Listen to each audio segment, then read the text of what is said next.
This is Filipina Ghost Cousins only on Keith TV.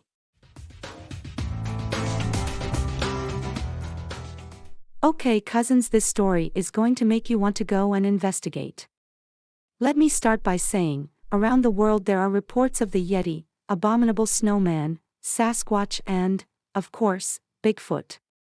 In the United States, the Bigfoot legend began in the 1950s, and a journalist from California reported that some loggers found ginormous footprints in their work area.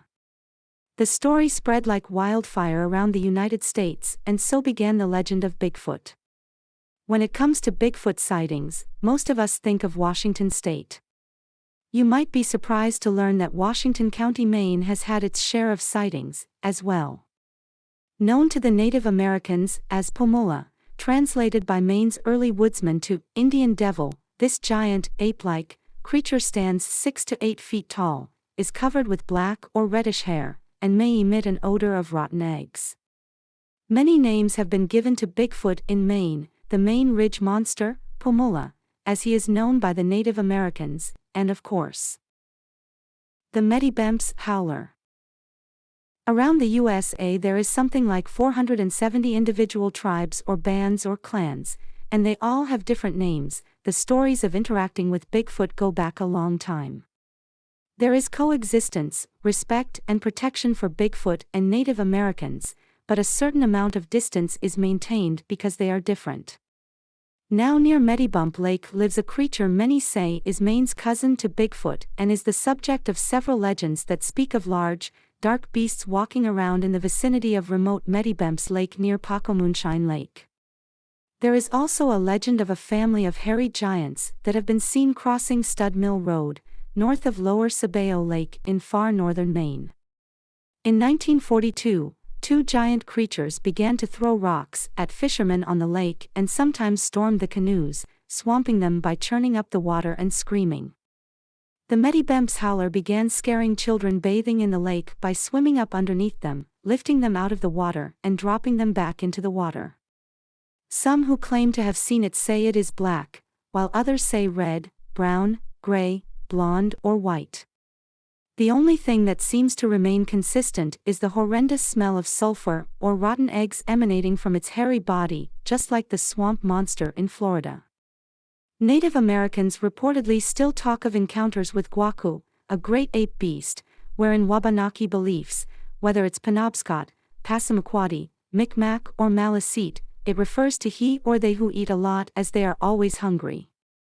Their preferred food seems to be the abundant freshwater fish, although one tale includes taking of young women among their favorite fare. One story goes as such: two young ladies, in the 1940s, went with their parents to Meddybemps Lake to fish for smallmouth bass. They were poor and didn't have any fancy camp gear, so they slept under the stars, with their parents. They had a favorite rocky island in the lake where they thought the fishing was best, and sometimes they would sleep at this little place in order to get first light fishing, except when they heard howling from across the lake. When the howling began, their father would canoe out to collect them from the rocky island. One day they were left alone on that rocky island while the adults went out quite a distance onto the lake to fish another area.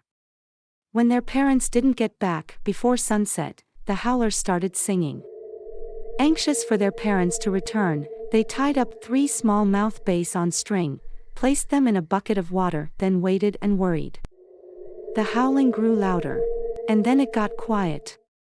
The two girls looked around behind them, and there stood 2 giants dripping wet. They stood 2 fathers high. The giants were covered in black hair and had huge hairy black hands with fingers as big as fish. They had big feet and had on no clothing. The giants stared down at the 2 girls and then reached over and took their fish. Then the black giants turned and went into the water and swam away. Wow, who knew a legend like this actually existed? That was a great story. I agree. Maine is such a beautiful place, God's country, the way life should be, and they have this. I'm telling Pablo. It is, oh my Buddha, Aggie, look behind you. Cut it out. I'm not falling for that old look behind you trick. Thank you for watching. Please subscribe to our channel. As always, please like, comment, and subscribe. I hope to see you next week. Okay, everybody, that's a wrap.